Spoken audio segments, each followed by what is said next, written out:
တရားဒေသနာများနာယူမှတ်သားကြရအောင်နော်ဒီကနေ့သာသနာတော်နှစ်2562ခုကောဇာတက္ကရာ1389ခုပြာသူလာဇန်9ရက်ယင်းနေ့တွေကနတ်တော်လာပြီးကျော်ကြီးမှားပြောတယ်နော်ပြာသူလာဇန်9ရက်2019ခုနှစ်12လပိုင်း26ရက်အင်္ဂါနေ့နေ့လည်ခင်းအခါကာလမှာရန်ကုန်တိုင်းဒေသကြီးလှေကူးမြို့ကျွန်းကလေးအုပ်စုရွှေမတင်ကြီးရွာသစ္စာရွှေစီကျောင်းတိုက်တွင်မှာဆင်ကျင်းပကြတဲ့9ရက်တာတတိပဋ္ဌာန်ဘာဝနာတရားစခန်းပွဲတရားဘာဝနာများကြိုးစားအထောက်ချဖို့ရောက်ရှိလာရတဲ့တရားဓမ္မပေါင်းသူတော်ကောင်းတို့ကိုဦးဇင်းတို့ဒီနေ့မိမိတို့အထောက်နေတဲ့တရားဘာဝနာလုပ်ငန်းနဲ့ဆက်ဆက်မှုရှိမဲ့တရားဒေသနာများ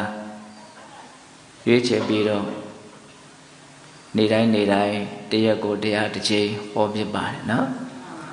အဲ့တော့ဒီကနေ့ပိဋကပေါင်းသူတော်ကောင်းတို့ကိုဦးဇင်းတို့ဘာတရားဟောပြခြင်းလဲဆိုလို့ရှိရင်ခုတ္တကနိကေဇာတကနိပတ်တော်မှာလာရှိတဲ့ဥဒယပတ္တဇတ်ဆိုတာကိုဟောဖို့ဦးဇင်းတို့စီစဉ်ထားပါတယ်ဒီဇတ်တော်ထဲမှာဘဝခန္ဓာရဲ့အကြောင်းကိုခြုံငုံသုံးသပ်ပြီးတော့ပြောပြထားတဲ့အနှစ်သာရရှိလာတဲ့တရားစကားတွေများစွာပါဝင်နေတဲ့အတွက်ကြောင့်ဒီဇတ်တော်လေးကိုပြောခြင်းစိတ်ပေါက်တယ်ပေါ့နော်ယောဂီတို့အနေနဲ့လည်းပဲဇတ်တော်လေးတွေနားထောင်ရတာလည်းပဲတစ်မျိုးတစ်ပါးသာစိတ်အပြောင်းလဲဖြစ်ရတာပေါ့နော်ဒီဥရိယပတ္တဇတ်ကိုမြတ်စွာဘုရားဘာကြောင့်ဟောကြားတော်မူခဲ့တာတော့ဆိုလို့ရှိရင်မြတ်စွာဘုရားလက်ထက်ကယဟန်တော်တစ်ပါးသာသနာ့ဘောင်မှာမပျော်မွေ့ဘူးလူလောကကိုစိတ်ပြန်ပြီးတော့လဲတယ်ပေါ့အဲ့ဒါမြတ်စွာဘုရားရဲ့နားတော်ကိုပေါက်ကြားလို့မြတ်စွာဘုရားကအဲ့ဒီယဟန်ကိုရှေ့တော်မောက်ခုံပြီးတော့သာသနာ့ဘောင်မှာမပျော်မွေ့ဘူးဆိုတာဟုတ်ရဲ့လားလို့မေးတော့အဲ့ဒီယဟန်တော်ကလည်းမှန်တဲ့အကြောင်းမြတ်စွာဘုရားကိုလျှောက်တယ်အဲ့ဒီလိုလျှောက်တော့မြတ်စွာဘုရားကဘာဖြစ်လို့သာသနာ့ဘောင်ကိုမပျော်ရတာတော့နဲ့ရှေ့တုန်းကသူတော်ကောင်းတွေဟာလွန်တရားမဲ့မောပေါ်ရကောင်းတဲ့စည်းစိမ်ဥစ္စာနဲ့ပြည့်စုံတဲ့ကာမဂုဏ်အာယုန်တွေနဲ့ပြည့်စုံပြီးတော့နေ냐တော့လည်းပဲကာမဝတ္ထုအာယုန်အစုတွေမှာစိတ်မလဲပဲနဲ့နေခဲ့ဘူးတယ်လို့မြတ်စွာဘုရားကအဲ့လိုစကားဥလေးတန်းပြီးတော့ရှင်းတော့ကသူတော်ကောင်းကြီးတွေရဲ့စိတ်နေတဘာဝဒါကိုအားကြတဲ့စိတ်နဲ့ကိုယ့်ရဲ့ဘဝကိုတက်မတ်ပြန်ပြီးတော့တိဆောက်နိုင်ဖို့အဲ့ဒီဥရိယပတ္တဇတ်ကိုမြတ်စွာဘုရားဟောဇတ်တော်တွေကိုနားထောင်ရတယ်ဆိုတာမြတ်စွာဘုရားကသင်္ကန်းသာယူစဉ်ခြင်းလို့အားကြစေခြင်းလို့ကိုယ်လည်းပဲအဲ့လိုဖြစ်အောင်လုပ်မယ်ဆိုတဲ့အားတွေတက်ပြီးတော့ကိုယ့်ရဲ့ဆိုးရတဲ့အခြေအနေတစ်ခုကိုပြုပြင်ပြောင်းလဲနိုင်ဖို့ဒီလိုရည်ရွယ်ချက်နဲ့မြတ်စွာဘုရားဇတ်တော်တွေကိုဟောတာနော်တော့ဒီဇတ်တော်ကိုဟောတာကအဓိကကမြင်မာတဲ့သူတော်ကောင်းရှိတဲ့ပုဂ္ဂိုလ်တွေရဲ့အခြေအနေကိုသိမြင်နားလည်ပြီးတော့အားကြတဲ့စိတ်နဲ့ပျက်စီးအံ့ဆဲတဲ့ဖြစ်နေတဲ့ကိုယ့်ရဲ့ဘဝကိုပြန်ပြီးတော့တည်ဆောက်နိုင်ဖို့ဒီရွယ်ချက်နဲ့မြတ်စွာဘုရားကဒီဥရိယပတ္တဇတ်ကိုဟောတာပေါ့နော်ဇတ်တော်ကိုဘုရင်တို့ဘယ်ကနေမြတ်စွာဘုရားစပြောလဲဆိုတော့ကာတိတိုင်သူဒုံတရမြို့ဆိုတာတစ်ချိန်တုန်းကထင်ရှားရှိခဲ့ဘူးတဲ့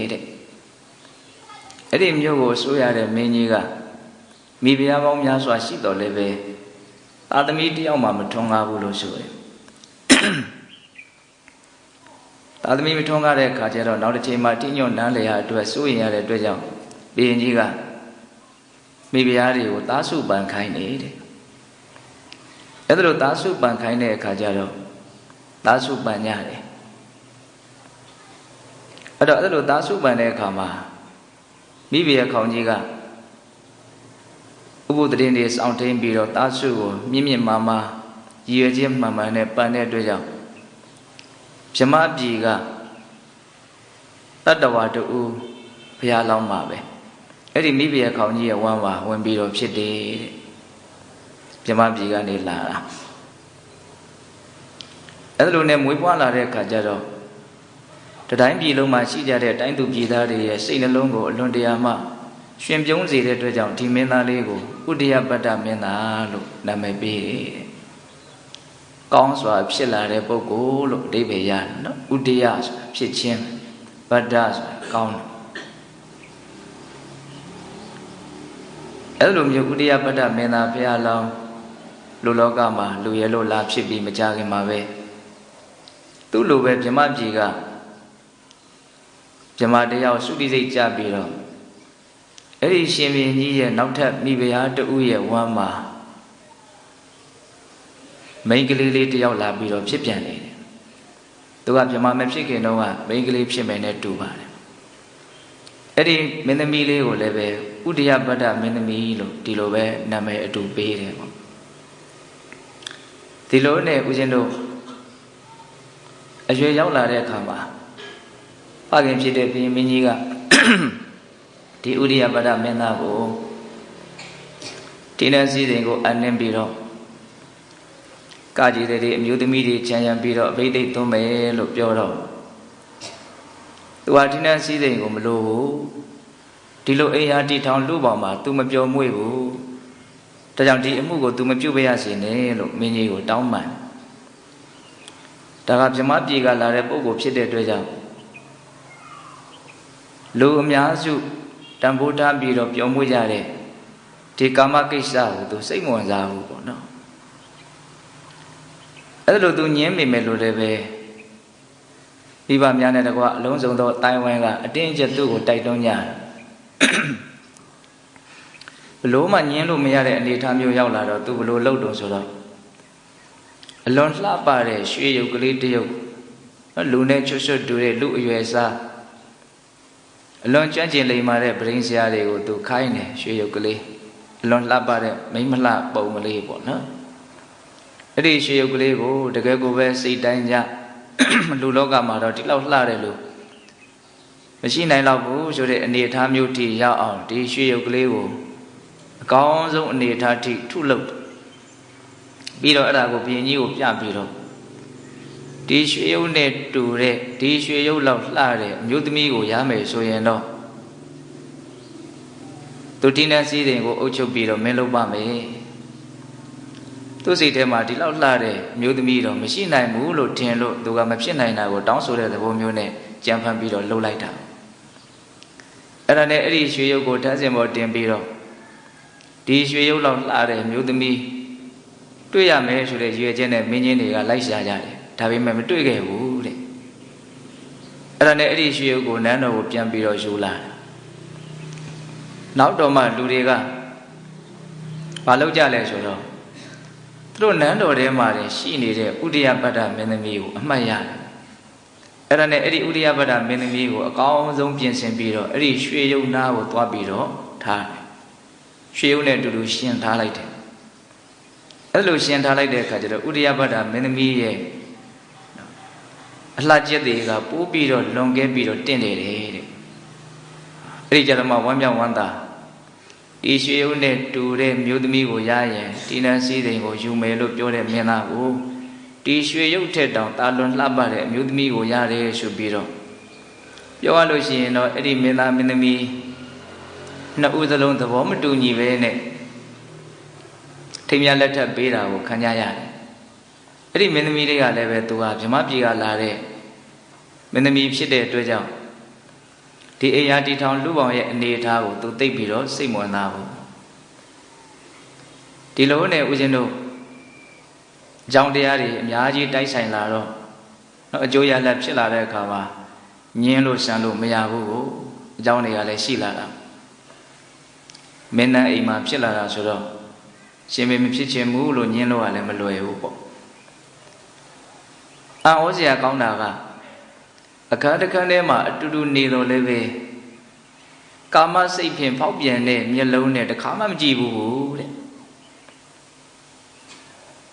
အဲ့ဒီမင်းသားနဲ့မင်းသမီးဟာအလွန်တန်တန်ရှင်းရှင်းစင်စင်ကြဲကြဲနေထိုင်နိုင်ကြတယ်လို့ဆိုတယ်တာမန်လူတွေအနေနဲ့ကိုချင်းစာကြည့်မယ်ဆိုရင်တော့ယုံနိုင်စရာမရှိဘူးပေါ့နော်ဒါမဲ့အရာခတ်သိမ်းလည်းပဲကိုချင်းစာလိုကဖြစ်တဲ့ကိစ္စမှမဟုတ်ပဲဘူးတာမန်ပုဂ္ဂိုလ်တွေမဟုတ်ဘူးဗြဟ္မပြည်ကလာတဲ့ပုဂ္ဂိုလ်ဖြစ်တဲ့အတွက်ကြောင့်ဒီကာမရာဂဆိုတဲ့ညဉ့်ညူးတဲ့ဓာတ်ကအချိန်ကာလကြာမြင့်စွာသူတို့ရဲ့တန်တာမှာမကိမ့်မဝတ်ဖဲနဲ့တန်ရှင်းနေခဲ့တဲ့အချိန်ကာလအလွန်ကြာတဲ့အတွက်ကြောင့်အဲ့ဒီအရှိန်ကသွားနေတာတဘာဝတရားတွေမှာအရှိန်ဆိုတာရှိတယ်နော်ကောင်းတဲ့တရားတွေမှာအရှိန်ဆိုတာရှိတယ်လို့မကောင်းတဲ့တရားတွေမှာလည်းအရှိန်ဆိုတာရှိတယ်ဟောတခုခုကိုအရှိန်နဲ့တွန်းလိုက်မယ်ဆိုလို့ရှိရင်တော်တော်နဲ့မရက်ဘူးပေါ့နော်သူသွားနေတာအရှိန်ရဲ့သဘောကလည်းစိတ်ဝင်စားစရာတော့ကောင်းတယ်အခုလည်းပဲဗြဟ္မပြည်မှာကာလကြာမြင့်စွာနေခဲ့တဲ့အရှိန်ကဒီမှာမကုန်ပဲဖြစ်နေအဲ့ဒါကြောင့်မို့လို့တာမန်ပုဂ္ဂိုလ်တွေကိုချင်းစာလို့မရနိုင်တဲ့အနေအထားမျိုးအည်အသွေးမျိုးကိုပိုင်ဆိုင်ထားတာအဲ့လိုနဲ့အလွန်တန်ရှင်းစင်ကြယ်တဲ့စိတ်ဓာတ်တွေနဲ့နေလာကြရင်းနဲ့တိုင်းပြည်အုပ်ချုပ်ပြီးတော့နေလာကြရင်းနဲ့ဝိသိက္ခနဲ့နေ့ကစပြီးတော့ရည်တွက်မယ်ဆိုရင်နှစ်ပေါင်း900လောက်ကြာတဲ့အချိန်မှာဘုရားလောင်းမင်းသားကတည်ဆုံးသွားတယ်အဲ့ဒီခေတ်ကလူတွေရဲ့တတန်းကနှစ်ပေါင်း1000တန်းလို့ဆိုတယ်တဲ့နှစ်ပေါင်း1000တန်းမှာအဘိဓိကံပြီးနှစ်900လောက်နဲ့တည်ရတယ်ဆိုတော့ဘုရားလောင်းကငယ်ငယ်လေးနဲ့တည်သွားတဲ့သဘောပေါ့နော်အဲ့တော့ဦးဇင်းတို့မတည်ခင်မှာသူတို့ကထူးခြားတဲ့ဂတိကဝတ်တစ်ခုရှိတယ်အဲ့ဒါကဘာလဲဆိုတော့အရင်တည်တဲ့ပုဂ္ဂိုလ်ကရောက်ရဘဝကနေလာပြီးတော့တတိပေးကြီးအတိပေးကြီးဆိုတဲ့ဂတိကဝတ်ထားကြတယ်တဲ့သူကပဲအရင်တည်တဘောဘကိုတော့ရောက်သွားမှာပဲပြောနိုင်စွနိုင်တဲ့ဘဝကိုရောက်ခဲ့မယ်ဆိုလို့ရှိရင်လာပြီးတော့ပြောကြီးပေါ့အဲ့ဒါလိုဂတိကဝတ်ထားတဲ့အတွက်ကြောင့်ဘုရားလောင်းကတည်သွားတဲ့နောက်သူကဘယ်ရောက်သွားတော့ဆိုတော့ဦးဇင်းတို့တရားမင်းသွားဖြစ်တယ်တဲ့အလွန်စည်းစိမ်ကြီးတယ်လို့ဆိုတယ်စည်းစိမ်ဥစ္စာအလွန်ကြီးတဲ့အတွက်ကြောင့်နတ်တို့ရဲ့တက်တန်းနဲ့9ရက်လောက်တောင်သူမေ့နေတယ်ဒီဥရိယပဒမင်းသမီးနဲ့တစ်ချိန်လုံးကလူဘဝလုံးကဂတိကိုထားခဲ့တာတွေဘာမှမှတ်မရလူပြည်လောကကိုလည်းဘာမှသတိမရနတ်စည်းစိမ်ကအရင်ကြီးတဲ့အတွက်ကြောင့်9ရက်လောက်လူလောကရဲ့သူဖြတ်တန်းခဲ့ရတဲ့အခြေအနေကိုသူမေ့နေ9ရက်မြောက်တဲ့နေ့ကျတော့သူအမှတ်ရတယ်။အော်ငါဂတိကိုထားခဲ့တာပဲ။ဒါကြောင့်မလို့ဥရိယပဒမင်းသမီးတွေကိုငါသွားမှဖြစ်မယ်။ပြောလို့ရှိရင်အဲ့ဒါနှစ်ပေါင်း900လောက်လွန်သွားပြီပေါ့နော်။ဥရိယပဒမင်းသမီးအနေနဲ့သူ့ရဲ့လင်ယောက်ျားတည်ဆုံးသွားတာနှစ်ပေါင်း900ကျော်သွားပြီပေါ့အဲ့ဒီချိန်မှာဘုရားလောင်းကဘလို့စိတ်နဲ့သူကသွားမှာတော့ဒီမင်းသမီးတွေကိုတော့ဂတိကဝတ်ကိုလည်းပဲပြည်လေသွားစီမယ်ဒီလောကကြီးရဲ့အကြောင်းကိုလည်းပဲမှန်မှန်ကန်ကန်သိအောင်မြင်အောင်နားလည်အောင်ငါဆုံးမပြီးတော့နတ်ပြည်ရောက်ကြောင်းတရားကိုဟောပြီးတော့နတ်ပြည်ကိုရောက်စီတဲ့အကျင့်မြတ်ကိုကျင့်စီမယ်အဲ့ဒီလိုနီးနဲ့အကောင်းဆုံးဖြစ်အောင်ငါသွားပြီးတော့ဆောင်ရွက်ပေးမယ်ဆိုပြီးတော့ဘုရားလောင်းကမုံမြတ်တဲ့ရွှေခြင်းနဲ့ရောက်လာတယ်။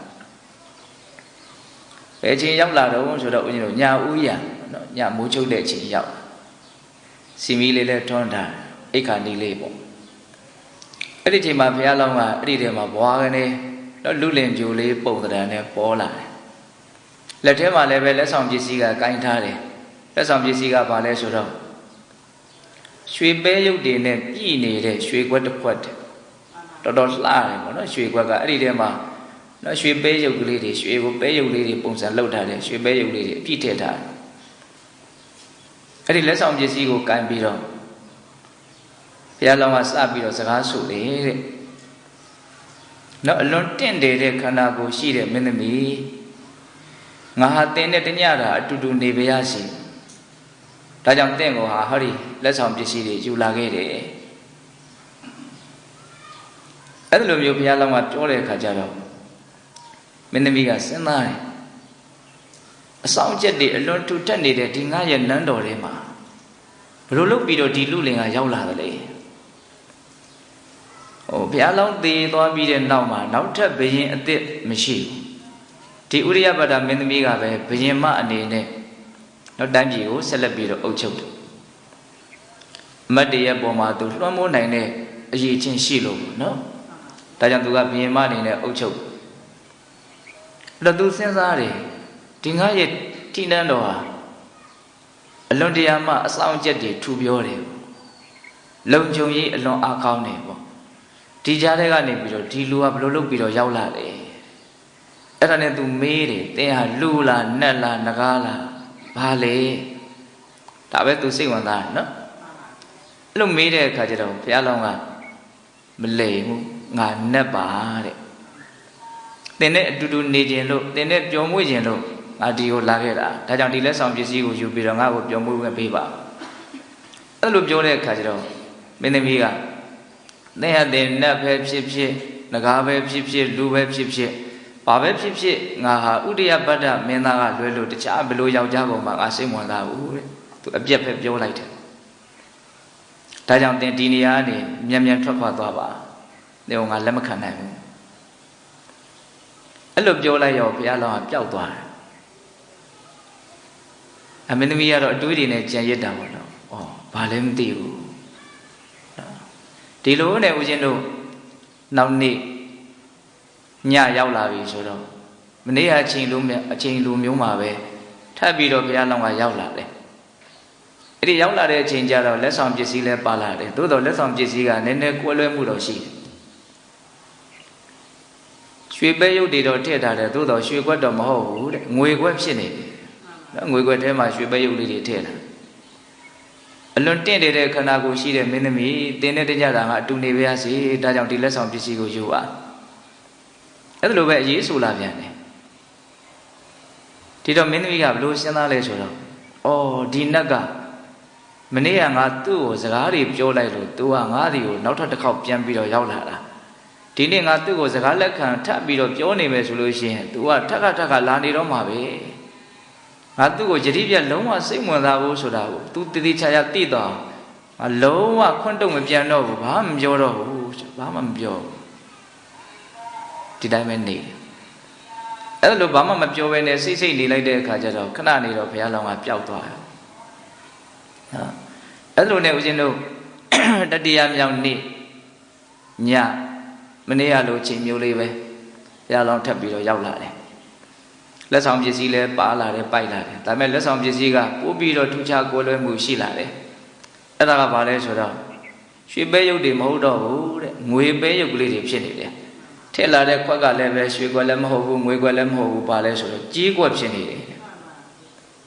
တန်ဖိုးကျသွားတယ်နော်အဲ့ဒါနဲ့ဒီလက်ဆောင်ပစ္စည်းကိုယူပါတညတာအတူနေပါရစေအဲ့လိုမျိုးပြောတဲ့အခါကျတော့မိဖုရားကသူဘာကိုသတိထားမိသွားလဲဆိုလက်ဆောင်ပစ္စည်းကိုသတိထားမိသွားတယ်အဲ့တော့သူစကားမပြောဘဲမနေနိုင်နော်သင်ဟာအလွန်မိုက်မဲတဲ့ပုဂ္ဂိုလ်ပဲတဲ့ယောက်ျားတွေဟာအမျိုးသမီးတွေကိုကိုယ့်ရဲ့အလိုကိုပါဖို့ပြောကြဆိုကြတဲ့နေရာမှာနော်1000တန်နဲ့ဖြားရောက်လို့မရရင်2000တန်ယူခဲ့ရမယ်2000တန်နဲ့ဖြားရောက်လို့မရရင်3000တန်ယူခဲ့ရမယ်ကိုလိုချင်တာမရဘူးဆိုရင်လက်ဆောင်ပစ္စည်းကိုပို့ပြီးတော့တိုးပြီးတော့ယူလာကြအကြောင်းသာရှိတယ်ခုတော့သင်ဟာကုံတယ်မိုက်တယောက်လိုပဲတဲ့လက်ဆောင်ပစ္စည်းကိုတရတစ်ပါးရော့ပြီးတော့ယူလာခဲ့တယ်လွန်မိုက်မဲတဲ့ယောက်ျားပဲလို့ဘုရားလောင်းကိုပြစ်တင်အဲ့ဒီလိုမျိုးပြစ်တင်တဲ့အခါကျတော့ဘုရားလောင်းကဘာပြန်ပြောလို့ဆိုတော့မင်းသမီးတဲ့ငါဟာမိုက်မဲတဲ့ကုံတယ်လူမျိုးမဟုတ်ဘူးတဲ့ငါဟာလိမ္မာကျွမ်းကျင်တဲ့ကုံတယ်လူမျိုးသာဖြစ်တယ်တဲ့ငါဟာကုံပစ္စည်းနဲ့ထိုက်တန်တဲ့အဖိုးခကိုသာလေငါပေးနိုင်တယ်ငါပေးလိုက်တဲ့တန်ဖိုးရှိတဲ့အရာဟာကုံပစ္စည်းနဲ့မထိုက်တန်တာမျိုးမဖြစ်စေရဘူးအချင်းဒီအလဟတ်ငါမပေးနိုင်ဘူးဘာလို့လို့လက်ဆောင်ပစ္စည်းကိုငါရော့ပြီးတော့ယူလာခဲ့တယ်လဲဆိုလို့ရှိရင်တဲ့ င့်ရဲ့အသက်ရဲ့အစင်းရဲ့ဒီနှမျိုးဟာတဖြည်းဖြည်းနဲ့ရုပ်လျော့နေလို့ပဲတဲ့ဒါလေးကိုသူကပြောခြင်းလို့လက်ဆောင်ကိုတမင်တန်ဖိုးရော့ပြီးတော့ယူလာတာ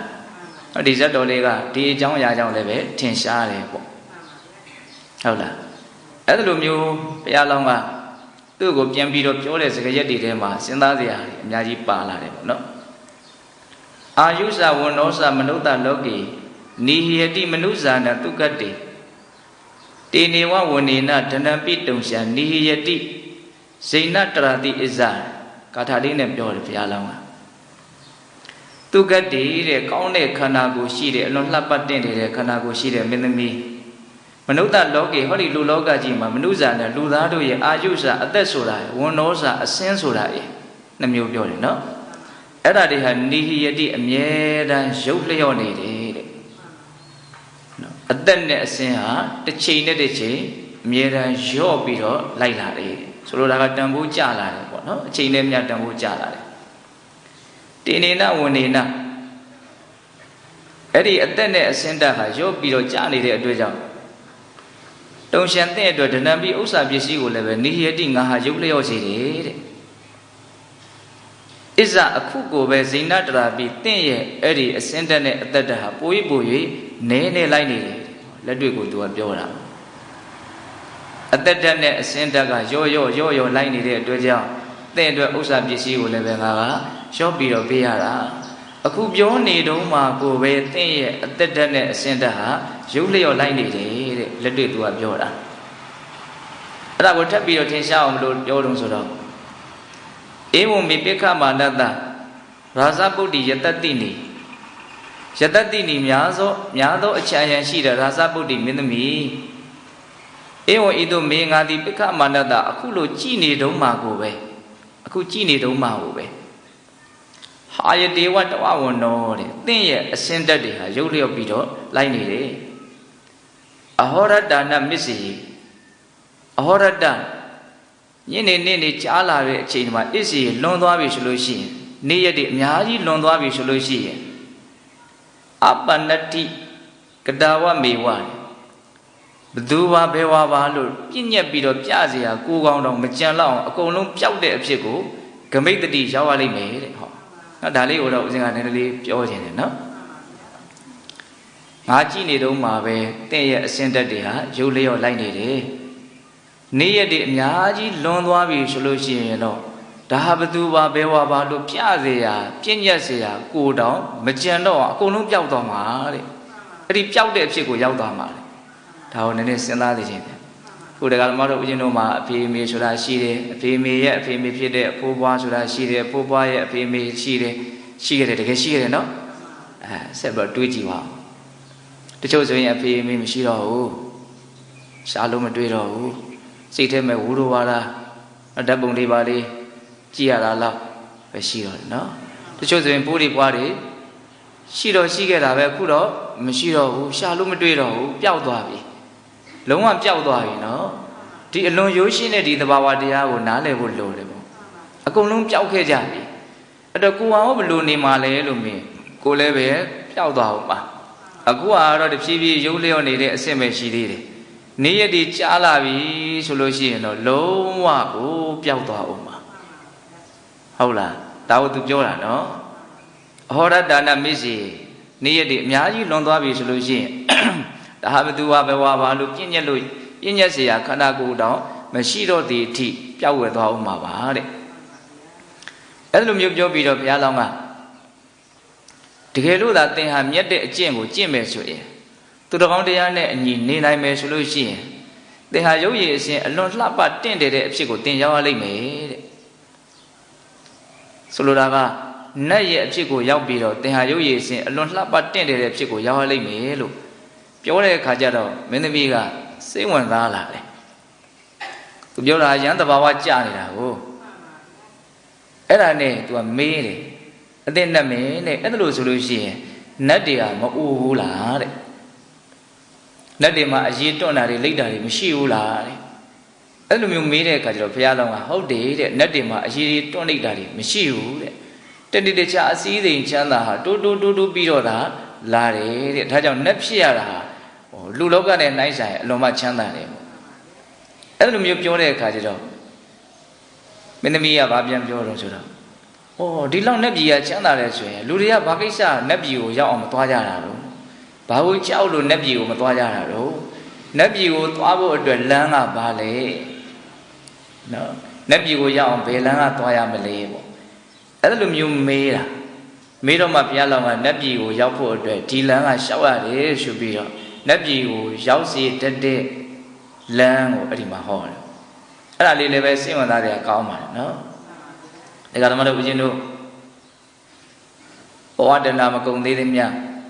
တန်တရားခရီးချမ်းဆိုတာဆက်ကြရဦးမှာကိုခရီးဆက်ရဦးမဲ့အတူတူဆိုရင်တော့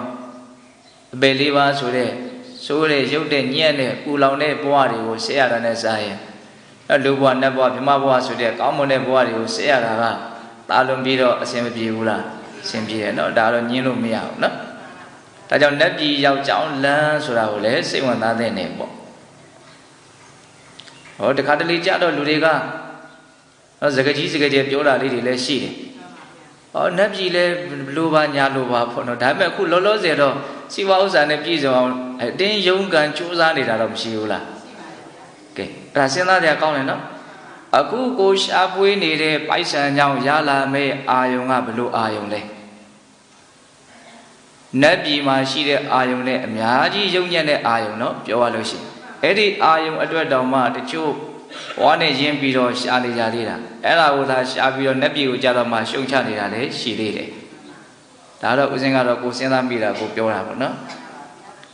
ဒါကြောင့်မလို့နတ်ပြည်ရောက်ကြောင်းလမ်းဆိုလို့လည်းသိပြီးတော့အထင်မသေးစေချင်ဘူးပေါ့နော်သာသနာနဲ့တွေ့တဲ့အချိန်မှာနိဗ္ဗာန်ရောက်ကြောင်းလမ်းဆိုတာကအလွန်ထင်ရှားတဲ့အတွက်ကြောင့်နတ်ပြည်ရောက်ကြောင်းလမ်းဆိုတာကအထင်သေးစရာဖြစ်တယ်ပေါ့သို့တော့ငရဲပြည်ကိုရောက်စေတဲ့လမ်းနောက်ပေလေးဘုံကိုရောက်စေတဲ့လမ်းဆိုတာနဲ့နှိုင်းဆိုင်တော့အများကြီးအဆင့်အတန်းမမြင်ဘူးလားမြင်တယ်တနည်းအားဖြင့်ဒီနတ်ပြည်ကိုရောက်စေတဲ့လမ်းကိုဥတီကျလေးပြောင်းလိုက်မယ်ဆိုရင်နိဗ္ဗာန်ကိုရောက်စေတဲ့လမ်းဆိုတာလည်းဖြစ်နိုင်တာပဲဒါကြောင့်မလို့ဒီဂါထာလေးကိုတည်တည်ချာချာလေးမှတ်ကြည့်ရအောင်နော်ဝါသမနေသပဏိဒါယတမ္မာကာယေနပပန္တိအကုပ္ပမာနော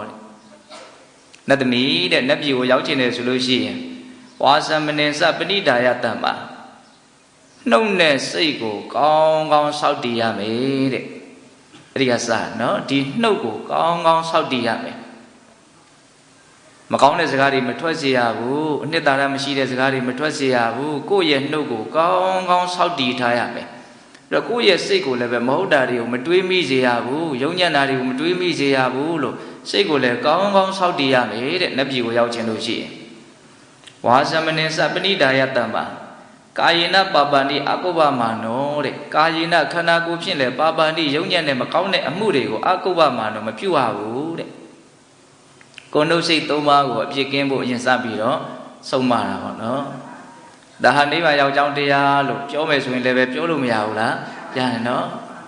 သူကနတ်ပြည်ရောက်ကြောင်းမေးလို့နတ်ပြည်ရောက်ကြောင်းလို့ခေါင်းစဉ်တက်လိုက်ရပြီမယ်လို့လည်းပဲကိုယ်နှုတ်စိတ်ကိုထိမ့်သိမ့်ခြင်းဟာနိဗ္ဗာန်ကိုရောက်ဖို့အတွက်အများကြီးအထောက်အကူပြုတယ်လို့တော့ပြောလို့မရဘူးလားရတယ်ဝါသမနေသပဏိဒါယတမ္မာကာယေနပပန္တိအကုပ္ပမာနောဘဟုဏပန္နံဂရမဝတ္တံတောတဲ့ဂရအိမ်ကိုအာဝတ္တံတော့အုပ်စိုးပြီးတော့နေတဲ့အဲ့ဒီပုဂ္ဂိုလ်ဟာလူသားတွေကိုဆိုလိုတာပေါ့နော်ဘဟုဏပန္နံများစွာသောစားဖွယ်ရာတွေတောက်ဖွယ်ရာတွေလူလောကမှာရှိတယ်ပေါ့အဲ့ဒါတွေကိုတတ်တော်ယုံကြည်မှုတရားတရားနဲ့တန်ဝိပါကိအချင်းချင်းဝဲချမ်းဝေဖန်ပေးနိုင်ကမ်းနိုင်မျှနိုင်ဝေနိုင်ရမယ်တဲ့နော်မုတုတဲ့နူးညံ့တဲ့စိတ်ကလေးလည်းရှိရမယ်နော်အိမ်ကိုအုပ်စိုးပြီးတော့နေကြတဲ့ပုဂ္ဂိုလ်တွေဟာနှုတ်နဲ့စိတ်ကိုကောင်းကောင်းစောင့်တည်ပြီးတော့ကိုယ်နဲ့လည်းယုံညံ့တာကိုမလုပ်ဖဲနဲ့နူးညံ့တဲ့စိတ်နဲ့ကံကံရကျိုးကိုယုံကြည်တဲ့တတ္တတရားဥသိပြီးတော့ကိုယ်ပိုင်ဆိုင်ထားတဲ့အရာတွေကိုတန်ဝိပါကိခွဲချမ်းဝေဖန်နိုင်ရမယ်တဲ့ဘယ်သူကိုဝေဖန်ရမှာဆိုလူသားချင်းချင်းပေါ့နော်မျှတနိုင်ရမယ်လူတွေဟာအစွမ်းကတယောက်နဲ့တယောက်စွမ်းစားမတူဘူးလေတချို့ကနည်းနည်းပဲရှာနေတယ်တချို့ကအများကြီးရှာနေတယ်တချို့ကကိုရက်တီလို့ရအောင်အစွမ်းစားမရှိဘူးနော်မရက်တီနိုင်ဘူးအရန်ချုံငဲ့တယ်ပေါ့ အဲ့လိုမျိုးဆိုလို့ရှိရင်ကိုကစွမ်းစားရှိလို့များများရှာဖွေနိုင်တယ်ဆိုလို့ရှိရင်နူးညံ့တဲ့စိတ်ထားလေးနဲ့သူတို့လည်းပဲရပါစေဆိုပြီးတော့ကိုယ့်ရဲ့ပိုင်ဆိုင်မှုကိုခွဲခြားဝေဖန်တာအလွန်မြင်မာတဲ့စိတ်ဓာတ်ပေါ့နော်အဲ့ဒါကိုလည်းပဲဦးဇင်းတို့ဘယ်လိုစိတ်နဲ့လောက်ရမှာလဲဆိုတော့နော်တတော်မူတုတံဝိပါကိနူးညံ့တဲ့စိတ်ကလေးနဲ့အမှန်ကိုယုံကြည်တဲ့ဆိုတာကနော်ဒီအလုပ်ကအလွန်ကောင်းမွန်တဲ့အလုပ်ပဲလို့နော်ဒါနသီလသမာဓိပညာဒီကုသိုလ်ကောင်းမှုရဲ့စွမ်းရည်တတ္တိကိုယုံကြည်တာကိုတရားတရားလို့ခေါ်တာ哦အဲ့ဒီတရားတရားဥရှိပြီးတော့နူးညံ့တဲ့စိတ်နဲ့ဝေနိုင်ရမယ်မျှနိုင်ရမယ်တဲ့နတ်ပြည်ယောက်ျောင်းကိုသူပြောတာနော်ပြီးတော့သူပြောတဲ့စကားလုံးလေးတစ်လုံးကနောင်နာမှာကပ်ပါလာတယ်ဝတ္တင်ညူတဲ့တတ္တောမုဒ္ဒတံဝိပါကိဝတ္တင်ညူဆိုတာပါလေသူများပြောတာကိုသိတာဝဒဆိုတာဆိုတာပြောတာပေါ့နော်အညဆိုတာသိတာဝတ္တင်ညူဆုံးမတဲ့စကားတွေသူတော်ကောင်းတွေကကိုယ့်ကိုပြောတဲ့စကားတွေကိုနားလေတာဒါဝတ္တင်ညူလို့ခေါ်တာနော်ဒါလူတိုင်းဒီအည်သွေးမရှိဘူးနော်တချို့ပြောရခဲ့ဆိုရခဲ့ပြောလို့လည်းမရဆိုလို့လည်းမရနားမလည်နိုင်ဘူးနော်ဟိုအတန်ဘောတော့ကြားတယ်ဒါပေမဲ့သူတို့မှာတိသွားတဲ့သဘောနားလည်သွားတဲ့သဘောမရှိဘူးဒါဝတ္တင်ညူမဖြစ်ဘူးပေါ့နော်ဒါကြောင့်နတ်ပြည်ကိုရောက်ချင်လို့ရှိရင်သူတော်ကောင်းတွေပြောထားတဲ့စကားတွေကိုနားလည်မှုရှိရဝတ္တင်ညူနော်ပြီးတော့ဗာဆက်ပြောလို့ဆိုတော့သင်္ကာဟကောတခိလောတဏ္ဍဝါသောသင်္ကာဟကောတဲ့သင်္ကာဟတရား၄ပါးနဲ့လည်းပြည့်စုံရမယ်တဲ့အဲ့တော့သင်္ကာတရား၄ပါးဆိုတာကိုလည်းပိသတုအလုံးနားလည်ပြီးသားနော်ဒါနဆိုတဲ့ပေကံစွန့်ကြဲလှူဒန်းခြင်းဟုတ်လားပေယဝဇ္ဇဆိုတဲ့ချစ်ပွဲစကားကိုပြောခြင်းဟုတ်လားပြီးတော့အဋ္ဌစရိယာဆိုတဲ့သူများရဲ့သူ့အကျိုးကိုဆောင်ရွက်ခြင်းတမာနတတ္တလို့ဆိုတဲ့ကိုယ်တည်းတန်းတူထားပြီးတော့ဆက်ဆံခြင်းဒါကလောကကြီးကိုရှင်တန်းမြင့်မြင့်ချီးမြှောက်တာဟောနော်ပေကံစွန့်ကြဲလှူဒန်းခြင်းဆိုတဲ့ဒါနရဲ့သူများရဲ့နာချမ်းသာနော်ချွတ်ချွတ်သားသားချစ်ပွဲစကားကိုပြောတာနော်ပြီးတော့သူတို့ဘာရဲ့အကျိုးစီးပွားကိုဆောင်ရွက်ပေးတာသူများရဲ့လိုအပ်ချက်ကိုဖြည့်ဆည်းပေးတာကိုကျိုးကိုမမျှော်ကိုပဲနဲ့ပေါ့နော်ပြီးတော့ဘလို့ရှင်တန်းမှမခွဲကြဘဲနဲ့အလုံးကိုဒန်းတူထားပြီးတော့ဆက်ဆံနိုင်တာဒါဟာလောကလူသားတွေရဲ့ပုံမှာအလွန်ကောင်းမွန်တဲ့ချီးမြှောက်မှုဒါကိုသင်္ဃာတရားလို့ခေါ်တယ်တဲ့အဲ့ဒါနတ်ပြည်ကိုရောက်ချင်တယ်ဆိုလို့ရှိရင်အဲ့ဒီသင်္ဃာတရား၄ပါးနဲ့လည်းပြည့်စုံရမယ်တဲ့ပြီးတော့ဗာဆက်ပြောလို့ဆိုတော့တခိလောတဏ္ဍဝါသောတခိလာနူးညံ့တဲ့စကားရှိရစကားပြောတာအရန်ချိုသာရမယ်ပေါ့နော်တဏ္ဍဝါစာပြည့်ပြည့်တဲ့စကားရှိရမယ်နော်ဒီစကားကိုဒီမှာထပ်ပြီးတော့ပြောတာကိုအသင်ကအရန်သဘောကျတယ်စကားနဲ့ပတ်သက်ပြီးတော့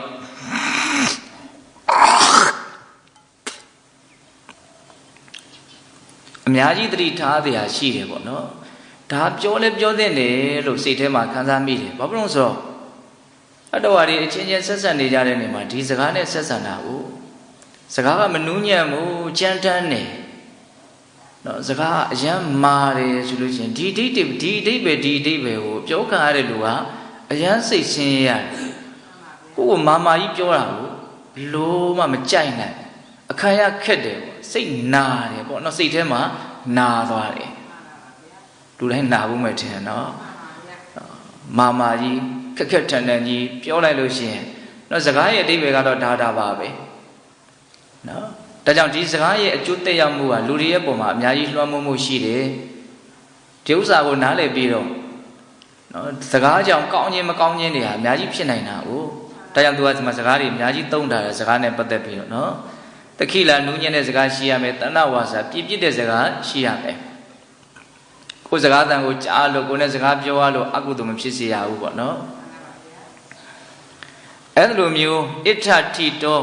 ပရလောကနာပါယေအဲ့ဒီလိုမြင့်မြတ်တဲ့အည်အသွေးတွေမှာတည်နေတဲ့ပုဂ္ဂိုလ်ဟာတဲ့ပရလောကတမလွန်လောကကိုနာပါယေကြောက်ကြမလို့တဲ့ဆိုလိုတာကတရားမှာကြောက်ကြမလို့လို့ပြောတာနော်နတ်ပြည်ရောက်ကြောင်းတရားလို့လည်းဆိုနိုင်တယ်အသေးမကြောက်ကြောင်းတရားလို့လည်းဆိုနိုင်တယ်ပေါ့နော်ပရလောကတမလွန်လောကကိုကြောက်ကြမလို့တဲ့အဲ့တော့ဒါလေးကိုထပ်ပြီးတော့ဦးဇင်းပြောမယ်နော်ဝါသမနေသပဏိဒါယတံမှာနှုတ်နဲ့စိတ်ကိုကောင်းကောင်းစောင့်တည်ပြီးတော့ကာယေနပါပန္တိအကုပ္ပမာနောကိုယ်နဲ့လည်းပဲမကောင်းတာကိုမလုပ်ဘဲနဲ့နော်အိမ်မှာအုပ်စိုးပြီးတော့နေကြတဲ့အဲ့ဒီပုံကိုယ်တွေဟာနော်ကိုယ့်ရဲ့ ပိုင်ဆိုင်မှုတွေကိုနော်တရားတရားရှိရှုပြီးတော့နူးညံ့တဲ့စိတ်နဲ့ဝေနိုင်ရမယ်မျှနိုင်ရမယ်ခွဲခြားဝေဖန်နိုင်ရမယ်ပြီးရင်သူတော်ကောင်းတွေပြောတဲ့စကားကိုနားလည်မှုလည်းရှိရမယ်အဲ့ဒီနားလည်မှုရှိပြီးတော့လောကကြီးရဲ့ပုံမှာသင်္ခါတရား၄ပါးနဲ့လည်းချီးမြှောက်တတ်ရမယ်သင်္ခါတရား၄ပါးဆိုတော့ပြောတယ်နော်နူးညံ့သိမ်မွေ့တဲ့စကားပြည့်ပြည့်တဲ့စကားလည်းပဲရှိမယ်ဆိုလို့ရှိရင်အဲ့ဒီပုဂ္ဂိုလ်တွေဟာတမလွန်လောကကိုကြောက်เสียမလို့ဘူးလို့ပြောတယ်အဲ့လိုမျိုးပြောတဲ့အခါကျတော့စောစောကမင်းသမီးကသင်မစုတော့နဲ့မေးတယ်ဘုရားလောင်းကိုငါ့ကိုအမေတယောက်လို့အဖေတယောက်လို့တေးသေးချာချာလာပြီးတော့အကျိုးရှိရာရှိကြောင်းစကားတွေကိုရှင်းလင်းပြီးတော့ပြောပြနေတာသင်မစုတော့အဲ့ကျမှမေးတာနော်သူကမေးတဲ့အခါကျမှဘုရားလောင်းကသူဟာဥဒိယပတ္တမင်းသားဖြစ်ခဲ့တယ်ဆိုတဲ့အကြောင်းကိုရှင်းလင်းပြီးတော့ပြောပြတာတဲ့နဲ့ကနဲ့ဂတိကိုထားခဲ့လို့အဲ့ဒီဂတိကဝတ်ကိုဖြေလွတ်ဖို့နော်ပြည်လေသွားဖို့အတွက်တနည်းအားဖြင့်နော်ဂတိတီးဖို့အတွက်ငါအခုလာပြီးတော့ပြောတာဒါကြောင့်မလို့သင်ဟာကောင်းတဲ့အကျင့်ကိုကျင့်ပြီးတော့နော်ကောင်းရာကိုရအောင်ကြိုးစားရမယ်အဲ့လိုမျိုးပြောတဲ့အခါကျတော့မှမိဖုရားကငိုတာပေါ့နော်ညည်ကြီးငယ်ကြပြီးတော့သူပါပြောလို့ဆိုအဲ့ဒါလို့ဆိုလို့ရှိရင်တဲ့ငါကိုသင်နဲ့အတူတူပြန်ပြီးတော့နေလို့ရအောင်ငါ့ကိုကောင်းကောင်းဆုံးမခဲ့ပါငါဘာလုပ်ရမလဲပေါ့နော်အရက်စကားနဲ့ပြောရမယ်ဆိုရင်ငါဘာဆက်လုပ်ရမလို့ပေါ့အဲ့ဒီကြတော့မှဘုရားလောင်းကသူ့ကိုနော်ဆုံးမစကားဆိုတယ်အဲ့ဒီဆုံးမတဲ့စကားတွေကလည်းမှတ်သားစရာကောင်းတယ်နော်အတိပတိဝယောကနောတထေဝဌာနနတိတုဝံသဝန္တိတတ္တမင်းသမီးတဲ့တတ္တဝါတွေဆိုတာအမြဲတမ်းပြောင်းလဲနေတဲ့သဘောရှိတယ်တဲ့တတ္တဝါတို့ရဲ့ဝယောအရွယ်ဆိုတာအတိပတိအလွန်မြန်မြန်ဆန်ဆန်သွားနေတယ်ကုံလွန်းနေတယ်တဲ့တထေဝထို့တူသာလေခဏလေးတွေကလည်းပဲအတိပတိမြန်မြန်ဆန်ဆန်ကုံနေတယ်တဲ့နော်အရွယ်နဲ့ခဏလို့သူစကားနှလုံးသုံးတယ်အဲ့ဒါလေးတွေကိုနားလည်ဖို့လိုတယ်နော်အရွယ်ကလည်းပဲမြန်မြန်သွားနေတယ်ရက်နေတာမဟုတ်ဘူးပေါ့နော်ခဏလေးတွေကလည်းပဲမြန်မြန်သွားနေတယ်တခဏပြီးတခဏသွားနေတယ်ကုံလွန်ခဲ့တဲ့တခဏကိုပြန်ရခြင်းလို့မရဘူးပြန်တွေ့ခြင်းလို့မဖြစ်တော့ဘူးနော်စောတော်တုန်းကဘုံဘုံတို့စပြီးတော့ပြောလိုက်တယ်တရားစကားတွေကုံလွန်ခဲ့ပြီအဲ့ဒီခဏတွေကုံလွန်ခဲ့ပြီအခုကိုပဲပြောနေရင်တခဏပြီးတခဏအဖြစ်နေတော့ကုံလွန်လိုက်နေတယ်ပေါ့အဲ့ဒါလိုပဲဒီအရွယ်ဟာလည်းအမြဲတမ်းကုံလွန်လိုက်နေတယ်ဒါကိုသူကပြောတာအတိပတိဝယောခနောတထေဝဌာနနတိတုဝံသဝန္တိတတ္တနော်တတ္တဝါတွေရဲ့သဘောတတ္တဝါတွေရဲ့အရွယ်တတ္တဝါတွေရဲ့ခဏဆိုတာအမြဲတမ်းမြန်မြန်ဆန်ဆန်ကုန်းနေတဲ့သဘောလွန်နေတဲ့သဘောရှိတယ်တဲ့ဌာနအမြဲတမ်းတီရာဆိုတာနတ္တိမရှိဘူးတဲ့ဒုဝံအမြဲတမ်းစွန်တိရွေလျားနေတယ်တဲ့ရွေနေတယ်တဲ့နော်တဏှာနေတဏှာကိုရွေသွားသလိုမျိုးရွေတယ်ဆိုတာလေးကိုနားလည်ဖို့လိုတယ်နော်ဘယ်လိုနားလည်အောင်ပြောရမလဲနော်စောတော်တုန်းကဟိုကျောင်းမောကနေဒီကိုလာတယ်ဆိုအဲ့ဒီကနေဒီကိုရွေ့ခဲ့တယ်ပေါ့နော်အခုဒီနေရာရောက်ပြီဆိုအဲ့ဒီနေရာမရောက်ခင်တုန်းကအဲ့ဒီမှာရက်တည်ခဲ့တဲ့အနေအထားကိုထပ်ပြီးတော့မရနိုင်တော့ဘူးတိတိကျကျတော့ပြန်ပြီးတော့မသိနိုင်တော့ဘူးနော်အဲ့ဒီရွေ့လျောခဲ့တယ်ဆိုတာလေးကိုကောင်းကောင်းထဲထဲဝင်ဝင်နားလည်ဖို့လိုတယ်ဒါကဒလစက်တတိထားနေလို့ရှိရင်အနုစိတ်ရွေ့လျောနေတယ်ဆိုတာကိုပို့ပြီးတော့နားလည်နိုင်တယ်ပေါ့နော်ပြောနေရင်လည်းကိုပဲဟိုနေရာမရွှေ့ပေမဲ့လို့ဒီနေရာမရွှေ့ထိုင်ရာမထားဘဲနဲ့ရွေ့လျောနေတာကိုနားလည်နိုင်မယ်ဆိုရင်ပို့ပြီးတော့အနှစ်သာရမရှိနိုင်ဘူးလားရှိနိုင်တယ်နော်သူကတီးနေတယ်ဆိုတာဘာမှမရှိဘူးသေချာပေါက်ရွေ့လျောနေတယ်လို့သူကပြောတာတတိတံဟောဒီခန္ဓာကိုယ်ဟာပရိစီယတိအမြဲတမ်းဟောင်းပြီးတော့လိုက်နေတယ်နော်ဥရိယမင်းသမီးတတ္တမထို့ကြောင့်မဟာပမာဒမမေ့မလျော့ပဲနဲ့ဓမ္မသူတော်ကောင်းတရားကိုစရတုကျင့်လို့တဲ့ဒီလိုအမြဲတမ်းရွေ့လျားနေတယ်ဆိုတာကိုသိမြင်နားလည်ပြီးတော့လည်းပဲမမေ့တဲ့တတိတရားနဲ့သူတော်ကောင်းတရားကိုကျင့်ပါတဲ့ပြီးခဲ့တဲ့အနေအထားတွေကိုဘာမှပြန်ပြီးတော့မရနိုင်တော့ဘူးအခုဖြစ်နေတာလည်းရွေ့သွားအောင်ပါပဲဒါကိုလည်းတောင်ချိန်မှပြန်ပြီးတော့ရနိုင်ဖို့မရှိဘူးနော်ဒါကြောင့်ဘယ်ဖြစ်ချင်းတရားမှတကယ်တမ်းကတည်မြဲနေတာမဟုတ်တဲ့အတွက်ကြောင့်တန်ဖိုးမဲ့တယ်ဆိုတာလေးကိုတတဲဝင်နားလည်ဖို့ရွေလျားနေတယ်ဆိုတာလေးကိုပို့ပြီးတော့ကျွမ်းကျင်အောင်ကြိုးစားရမယ်ပေါ့နော်ပြီးတော့ဆက်ပြီးတော့သူဘာပြောတော့ဆိုတော့ဒါကတော့လောကရဲ့သဘောလေးတွေလူတွေရဲ့သဘောလေးတွေကသုံးသပ်ပြီးတော့မြတ်သောအကျင့်ကိုကျင့်ဖို့သူတိုက်တွန်းတာပေါ့လေ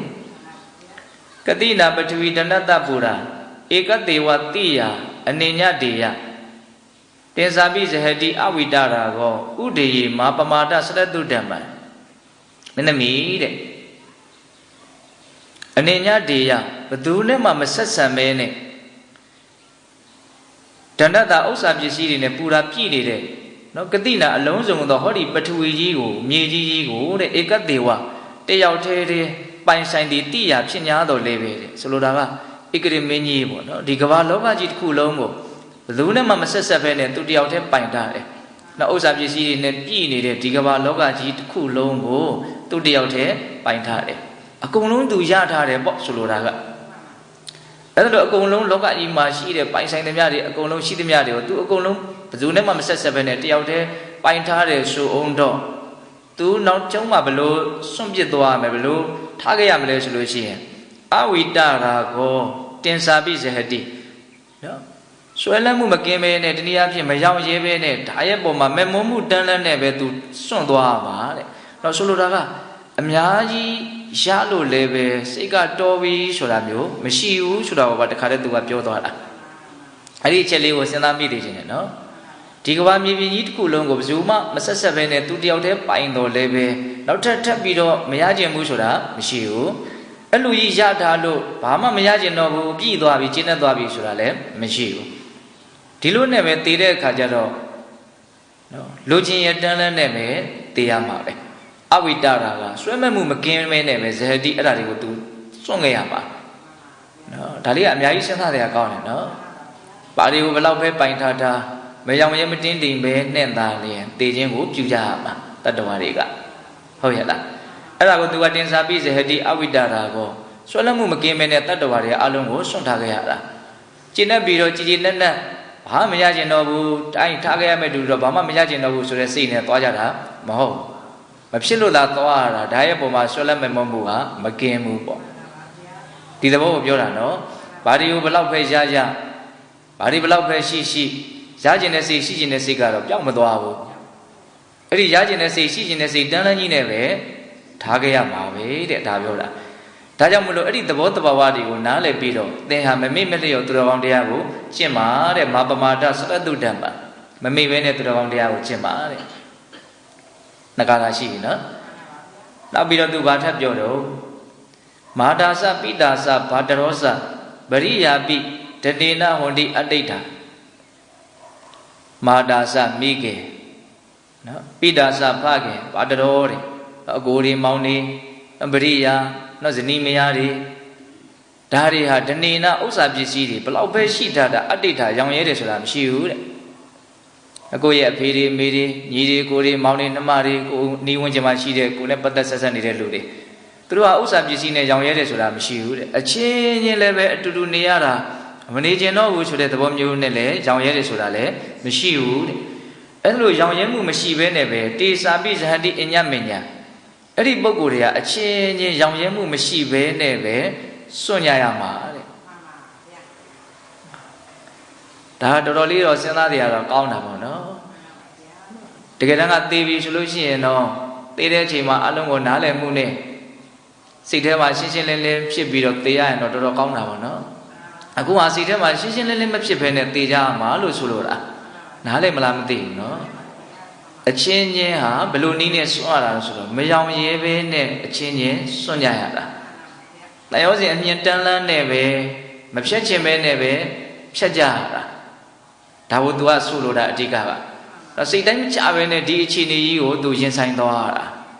ဒါတော်တော်မကောင်းတဲ့ကိစ္စလို့ဆိုနိုင်တယ်နော်တကယ်ဆိုရင်ထားခဲ့ရမယ့်ကိစ္စပဲပြက်ပြက်သားသားဖြစ်နိုင်ရင်တော့တော်တော်ကောင်းမှာပေါ့ကိုမပြက်သားလည်းပဲအတူတူဆက်နေလို့မှမရတော့ပဲကိုအတူတူဆက်ပြီးတော့နေလို့မရမယ့်အတူတူဆိုလို့ရှိရင်တော့စိတ်ထဲကရှင်းရှင်းလင်းလင်းပြတ်သားမယ်ဆိုရင်တော့အများကြီးလွတ်လပ်မှုပေါ်ပါမှုရှိနိုင်တယ်အခုအခွဲရတာကိုပဲနောက်ဆန်တင်းတင်းနဲ့ तू ကခွဲရတာအမြင်မပြတ်ဖဲနဲ့ခွဲရတာအဲ့ဒီနီးနဲ့ပဲတတ္တဝါတွေကအချင်းချင်းမလုပ်ကြလို့စွန့်ကြရတာ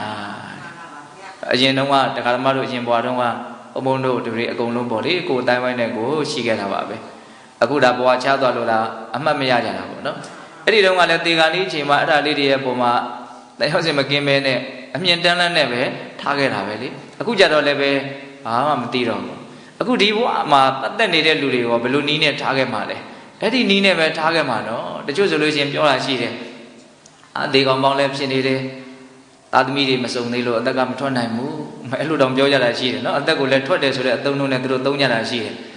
ဟုတ်တယ်အဲ့ဒါနိုင်ငံခြားကတချို့သားတွေသမီးတွေပြန်ရောက်လာပြီဆိုမကြောက်ဘူးတချို့ဆိုနာရီပိုင်းနဲ့ရက်ပိုင်းနဲ့အဲ့ဒီကြတော့မှသေတယ်တဲ့ဒါလည်းပဲ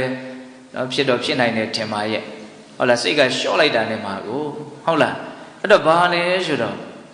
အမြင်တန်းလန်းနဲ့သေခြင်းကိုပြုရတာမခွဲခြင်းပဲနဲ့မခွာခြင်းပဲနဲ့အချင်းချင်းစွန့်ကြရတာပြောရရင်ဘယ်လောက်စိတ်ပြည့်စရာကြီးလဲဆိုတာကိုလည်းပဲနားလည်စေချင်တာပေါ့နော်အဲ့ဒါကြောင့်မလို့အဲ့ဒီသဘာဝတွေကိုတွေးတောပြီးတော့မြတ်တဲ့အကျင့်ကိုသာသင်မမေ့မလျော့ရှင်းပါတဲ့ဥရိယမပမာဒစရတုတ္တပံနော်ဒီသဘောသဘာဝတွေကိုနားလည်ပြီးတော့လည်းပဲမမေ့မလျော့သူတော်ကောင်းတရားကိုရှင်းပါတဲ့နောက်၄ခုမြောက်ကထာသူပါပြောတော့ကာယောပရဘောဇနံတိညတ္တဝါတန်တာရိတုပတိဉ္စဒုက္ခတိဉ္စဣတရဝါသောတိဇာနိယာနာဒီစကားတွေကလည်းကောင်းတယ်ကာယောဒီခန္ဓာကိုယ်ကြီးဆိုတာတဲ့ပရဘောဇနံတိတပါးသောသရဝါတို့ရဲ့အစားအစာဖြစ်တယ်လို့ညတ္တဝါသိရမယ်တဲ့ဒီပါဠိတော်လေးကဒီမှာလာတွေ့တယ်နော်ခန္ဓာဆိုတာသူတစ်ပါးရဲ့အစားအစာတဲ့ကိုသိပြီဆိုလို့ရှိရင်မီးမရှို့လိုက်ဘူးမီးရှို့တာလက်မဥဘူးဆိုလို့ရှိရင်အလုံးမတော့အိဆန်လေးတွေကစားကြမှာနော်ဦးဇင်းငယ်ငယ်တုန်းကအိမ်တွေမှာ6နှစ်သမီး9နှစ်သမီးလေးတယောက်သေးတာအဲ့တော့ဦးဇင်းတို့ကလည်းပဲခန့်ငယ်ငယ်ပေါ့လေလူသေးတယ်ဆိုတော့ကလေးတွေကယုံရှိနဲ့သွားကြည့်တာရွာထဲမှာလူတယောက်သေးပြီဆိုရင်ညဆိုမအိပ်ရတော့ဘူးခြေတော့လည်းမဆန်ရတော့ဘူးအင်ကြီးလေးကလည်း90လောက်ပဲရှိတာဟုတ်အဲ့တော့အဲ့ဒီအိမ်လေးကိုကပ်ပတ်ကနေသွားပြီးတော့ချောင်းကြည့်တယ်အဲ့ဒီကလေးမလေးသေးတာဟိုစိတ်တွေကမဲလို့တက်နေတယ်မျက်လုံးတွေရောနှာခေါင်းတွေရောပါးစပ်တွေရောအဲ့ဒီမြင်ကွင်းကိုတော်တော်ကြာကြာထိစွဲနေ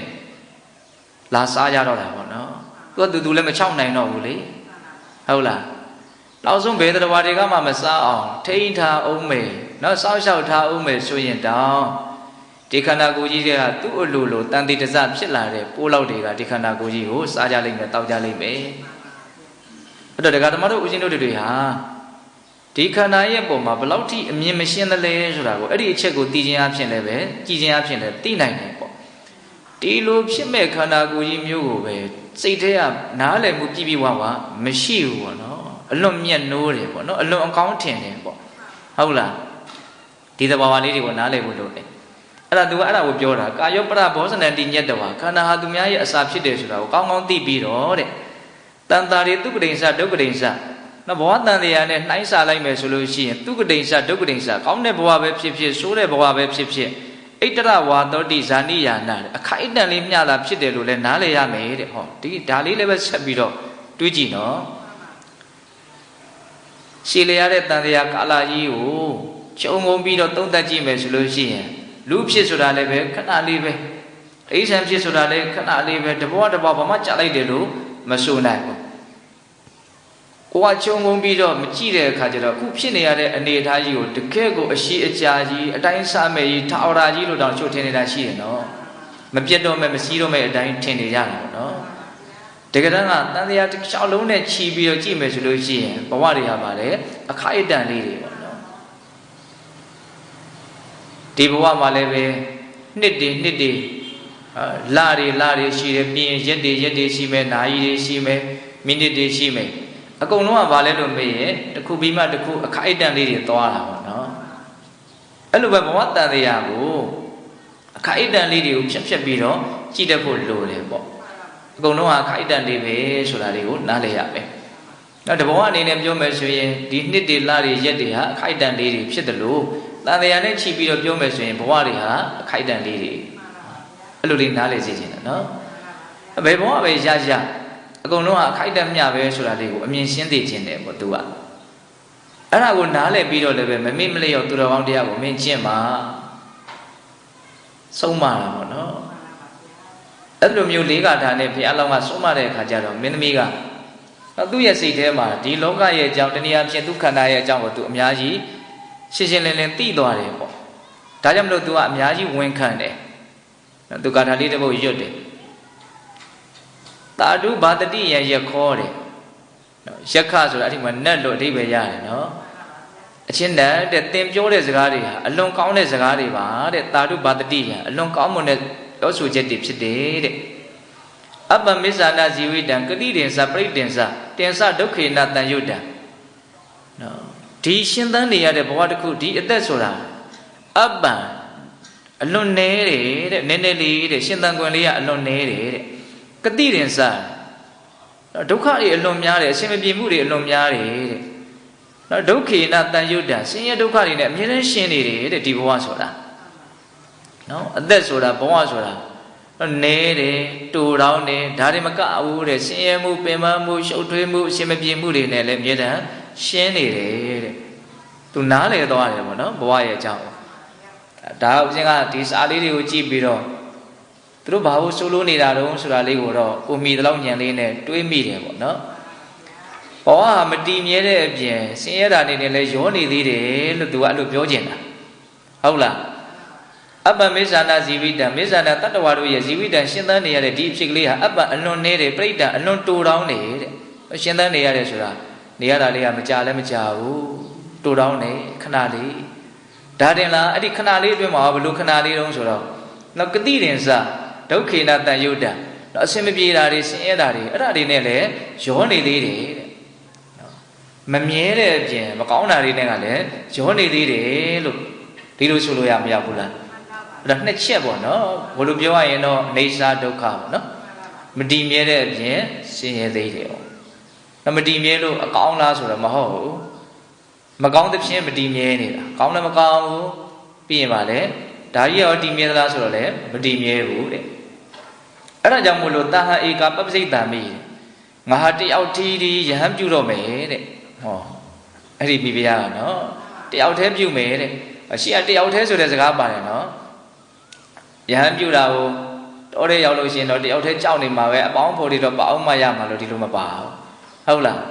တာဟဧကပပ္ပစိတ်တံမိတဲ့တယောက်တည်းကိုပဲနေလိုက်တော့မယ်ယဟန်ပြုလိုက်တော့မယ်တဲ့ဟိတဝါကာသိင်သူရုံဒနာနော်သူရုံဒနာတိုင်းပြည်နော်မင်းနေပြည်ကြီးဟောဒီကာတိတိုင်းမှာရှိတဲ့ဒီသူရုံဒနာတိုင်းပြည်ကြီးကိုဟိတဝါပယ်စွန့်ပြီးတော့ဒီရှိသမျှစည်းစိမ်ဒီဘဝအကုန်လုံးသူစွန့်လိုက်တော့မယ်ပေါ့နော်စွန့်ပြီးတော့တယောက်တည်းသူယဟန်ပြုပြီးတော့ပဲနေလိုက်တော့မယ်လို့အဲ့လိုအာမခံပြီးတော့သောတော်ကဘုရားလောင်းဆုံးမတဲ့အဆုံးအမနဲ့အညီသူနေတယ်ပေါ့ဟိုတောထဲကိုထွက်သွားတာတော့မဟုတ်ဘူးအဲ့ဒီမင်းသားတော်နဲ့မနီမွေစိတ်ညင်ရာဥယျင်ရှိတယ်အဲ့ဒီဥယျင်ထဲမှာယတိယဟန်ပုံစံယူပြီးတော့ယတိယဟန်ပြုပြီးတော့ပေါ့လေအဲ့ဒီထဲမှာပဲသူနေပြီးတော့မြတ်သောအကျင့်ကိုကျင့်ပြီးတော့အကွယ်လုံးနေစာရောက်တဲ့အချိန်ကျတော့နောက်တရားမင်းရဲ့အပေါင်းဖော်နောက်တရားမင်းရဲ့နတ်မိဖုရားဖြစ်ကိုသူရောက်သွားတယ်ဆိုပြီးတော့အဲ့ဒါဦးဇင်းတို့ဥရိယပတ္တဇတ်ကိုမြတ်စွာဘုရားဟောတာဒီဇတ်တော်ကိုဟောရခြင်းရဲ့အဓိကရည်ရွယ်ချက်ကနောက်လူထွက်လို့တဲ့ယဟန်တစ်ပါးကိုခြေတော်ကသူတော်ကောင်းကြီးတွေရဲ့စိတ်ဓာတ်လောကကြီးပေါ်မှာမြင်တဲ့အမြင်နောက်သူတို့ရဲ့ခံယူချက်ဒါတွေကိုမြတ်စွာဘုရားရှင်းရှင်းလင်းလင်းပြောပြပြီးတော့နှိမ့်ကြလို့ဇဲဇဲဖြစ်နေတဲ့ပျက်စီးအံ့ဇဲဇဲဖြစ်နေတဲ့ကိုယ့်ရဲ့ဘဝကိုအာကြမှုတွေနဲ့ပြန်ပြီးတော့တိဆောက်နိုင်ဖို့ပေါ့နော်အဲမြတ်စွာဘုရားရဲ့ရည်မှန်းချက်အောင်မြင်တယ်လို့ဆိုရမယ်ပေါ့အဲ့ဒီဒေသနာလဲဆုံးရောအဲ့ဒီယဟန်တော်လေးဟာသောတာပန်ဖြစ်တယ်တဲ့သစ္စာလေးပါးကိုသိမြင်သွားတယ်နော်ဘောဟာဒုက္ခပဲဆိုတာကိုသူနားလည်သွားတယ်ပေါ့လူငယ်တွေနားလည်အောင်ပြောရင်ဟုတ်လားအဲ့ကြောင့်မလို့သူလူထွက်တာဆိုတာလည်းမရှိတော့ဘူးနော်တော့ကြားနာရတဲ့ပိဋကတ်မှာလည်းပဲများစွာအကျိုးရှိတဲ့ဒေသနာဖြစ်တယ်ဆိုပြီးတော့နော်အဲ့ဒီတုန်းကမိဖုရားကနော်ဒီမြတ်စွာဘုရားလက်ထက်ကျတော့ရာဟုလာမယ်တော့ဖြစ်လာတယ်ဆိုတော့ဇတ်တော်ကိုလည်းအဲ့လိုပေါင်းတယ်ပေါ့အဲ့တော့ဦးဇင်းတို့နော်ဒီဥရိယပဒဇတ်ကိုပိဋကတ်ပေါင်းသူတော်အောင်တို့နားထောင်ခဲ့ရတဲ့အခါမှာဘာတွေသိရတယ်လဲမြင်ရတယ်လဲလို့ပြန်ပြီးတော့စီစစ်ကြည့်မယ်ဆိုလို့ရှိရင်ဘဝခန္ဓာတည်းဟူသောလောကရဲ့အခြေအနေမှန်တွေကိုသိရတယ်မြင်ရတယ်ပေါ့နော်အဲ့တော့ဒီအခြေအနေမှန်တွေကတူရာစုပြီးတော့ပြောမယ်ဆိုလို့ရှိရင်အနိစ္စနဲ့ဒုက္ခပါပဲနော်မတည်မြဲတဲ့သဘောဖြစ်တယ်မကောင်းမွန်တဲ့သဘောဖြစ်တယ်ဆိုတာလေးကိုထင်ရှားအောင်ပြောတာပေါ့ဒီထဲမှာဦးဇင်းတို့အစစ်ကလေးပါလာတာကဘာပါလာတော့နတ်ပြည်ရောက်ကြောင်းတရားဆိုတာလေးပါလာတယ်နော်နှုတ်နဲ့စိတ်ကိုကောင်းကောင်းစောင့်တည်ပြီးတော့ကိုယ်နဲ့လည်းပဲမကောင်းတာကိုမလုပ်ဖဲနဲ့ယုံကြည်မှုတရားတရားအစစ်အမှန်နဲ့နော်ခွဲခြားဝေဖန်နိုင်ရမယ်ပိုင်ဆိုင်မှုတွေကိုမျှတနိုင်ရမယ်နော်နူးညံ့တဲ့စိတ်နဲ့သူတော်ကောင်းတွေပြောဆိုတဲ့စကားကိုလည်းနားလည်မှုရှိရမယ်လောကကြီးရဲ့ပုံမှာနော်ဘေကံဆွန်ကျဲလူတန်းချင်းဆိုတဲ့ဒါနချစ်ပွဲစကားကိုပြောခြင်းလို့ဆိုတဲ့ပေယဝိဇ္ဇ သူ့ရဲ့အကျိုးကိုစီဝါကိုဆောင်ရွက်ခြင်းလို့ဆိုတဲ့အဋ္ဌစရိယာတန်းတူထားပြီးတော့ဆက်ဆက်ခြင်းလို့ဆိုတဲ့တမနာတ္တာဒီလိုသင်္ခါတရားတွေနဲ့လည်းပဲချိမြောက်နိုင်ရမယ်နောက်တခိလာတဏ္ဍဝါစာနုံညံ့တဲ့ပြည့်ပြည့်တဲ့သိမ်မွေ့တဲ့စကားကိုလည်းပြောဆိုတတ်ရမယ်နောက်စကားတစ်ခုရဲ့ပတ်ဝန်းကျင်ရဲ့ပုံမှာအကျိုးသက်ရောက်မှုကိုနားလည်ပြီးတော့ကောင်းရင်ကောင်းသလောက်အကျိုးသက်ရောက်မှုရှိတယ်မကောင်းရင်မကောင်းသလောက်လည်းအကျိုးသက်ရောက်မှုရှိတယ်ဒါကြောင့်ကိုယ့်ရဲ့စကားကိုအများကြီးသတိထားဖို့မလိုဘူးလားလိုတယ်နော်အဲ့လိုမျိုးကိုယ်နဲ့နှုတ်နော်နှလုံးသုံးပါလုံးကိုစောင့်ထိန်ပြီးတော့အကောင်းဆုံးဖြစ်အောင်နေမယ်ဆိုလို့ရှိရင်ဣထတိတောပရလောကနာပါယိဒီလိုသူတော်ကောင်းတရားမှာတည်နေတဲ့ပုဂ္ဂိုလ်ဟာပရလောကဆိုတဲ့တမန်လောကကိုကြောက်စရာမလိုဘူးတတိယဖြင့်သိခြင်းတရားနဲ့ပတ်သက်ပြီးတော့စိုးရင်စရာအကြောင်းမရှိဘူးဆိုတဲ့အဓိပ္ပာယ်ကိုနားလည်ကြမယ်နော်ဒါလေးကတော့အစ်စ်ပေါ့ဟုတ်လားအတော်ချင်းတို့ပေးတဲ့ပေါင်းသူတော်ကောင်းတို့ဒီဒေသနာမှာလာရှိတဲ့နော်ဘဝတည်ဟူသောလောကတည်ဟူသောဒီတဘာဝတရားတွေရဲ့အမှန်တရားတွေကိုအခုစ조사အထုတ်နေကြတဲ့နော်တတိပဋ္ဌာန်ဘာဝနာလုပ်ငန်းစဉ်ကနော်သိဖို့မြင်ဖို့နားလည်ဖို့အတွက်အများကြီးနော်အကျိုးကျေးဇူးပြုလိမ့်မယ်ဆိုတာကတော့ယုံမတန်တဲ့ဖြစ်เสียမရှိဘူးပေါ့နော်အခုပြောနေတာကတော့ဒါသဘောတရားရေးရာတွေလို့လည်းဆိုနိုင်တယ်ပေါ့နော်လောကကြီးကဒီသဘောရှိတယ်ဒီသဘောရှိတယ်လို့ဒါပြောနေတာဟုတ်လားအဲ့ဒါကိုကတကယ်လက်တွေ့မှာဖြစ်နေတဲ့သဘာဝတရားတွေရဲ့ပုံမှာဒလဇတ်တတိထားနေခြင်းအပြင်သူတော်ကောင်းကြီးတွေသိသွားမြင်သွားတဲ့လောကကြီးရဲ့အမှန်တရားကိုလည်းပဲမသိနိုင်ဘူးလားသိနိုင်တယ်ဒါကတော့စားလို့သိရတယ်ကြားလို့သိရတယ်ပေါ့နော်ဒလဇတ်တတိထားပြီးတော့နေမှရှင်ဩဟုတ်တာပဲခဏတိုင်းခဏတိုင်းအမြဲပြောင်းနေတာပဲပြောင်းပြီးရင်လည်းပဲအဲ့ဒါကိုပြန်မတွေ့ရတော့ဘူးနော်ကြောက်သွားတော့တာဟုတ်လားအခုဖြစ်နေတာတွေကဟောရက်တည်နေမှာလားရက်တည်မနေဘူးဟုတ်လားအဲ့ဒီလိုအနိစ္စသဘောတရားကိုနဲ့နဲ့နဲနဲကြည်ကြည်ပြန့်ပြန့်နော်တတိထားခြင်းအဖြစ်မသိနိုင်ဘူးလားသိနိုင်တယ်ဒါကြောင့်ပေးတဲ့ပေါင်းသူတော်ကောင်းတို့ဒီအပမာဒဆိုတဲ့တတိတရားလက်ကင်ထားပြီးတော့တတိပဋ္ဌာန်ဘာဝနာလုပ်ငန်းကိုပို့ပြီးတော့ထက်တဲ့နဲ့လုံလဝရိယနဲ့စ조사အထောက်ပြီးတော့ဘဝလောကရဲ့မတည်မြဲတဲ့သဘောတွေကိုပို့ပြီးတော့အသေးစိတ်သိမြင်နားလည်ပြီးတော့ဉာဏ်ပညာတွေအစဉ်စဉ်မြင့်ပြီးတော့နောက်ဆုံးမဉဏ်ဘုညံမျက်နှိပ်ပံကိုမျက်မှောက်ပြုနိုင်ကြတဲ့သူတော်ကောင်းတွေဖြစ်ကြပါစေလို့ဦးဇင်းတို့ဆန္ဒပြုပြီးတော့ဒီကနေ့ပိဋကပေါင်းသူတော်ကောင်းတို့စ조사အထောက်ကြရသောဒါနသီလသမာဓိပညာကုသိုလ်ကောင်းမှုအစွတ်တို့ရဲ့စွမ်းတတ္တိကြောင့်ဘုရားတပည့်တော်တို့သည်မဉဏ်ဘုညံမျက်နှိပ်ပံကိုလင်းမြန်ထုတ်ချောင်းမျက်မှောက်ပြုရစေကုန်သောဟုပတ္တနာအောင်စုပြုကြကုန်ရာတည်း